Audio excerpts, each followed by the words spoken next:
কেন হলো দেখা রে তোমার দেখলাম আমি, তুমি নাই কিন্তু। দেখা রে তোমার দেখলাম, জানে আমি একেবারে হারাইলাম এই জীবনে, জানে আমি একেবারে হারাইলাম।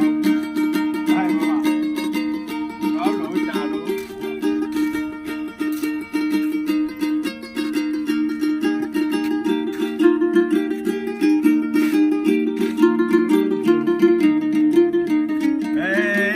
কোন মুখে দাঁড়াইয়া বলবো এমনের কথা, কথা শুনে তুমি যদি পাও গো ব্যথা, কোন মুখে দাঁড়াইয়া বলবো এমনের কথা, কথা শুনে তুমি যদি পাও গো ব্যথা, নিজের হাতে নিজের মাথায় কোড়াল মারিলাম আমি, নিজের হাতে নিজের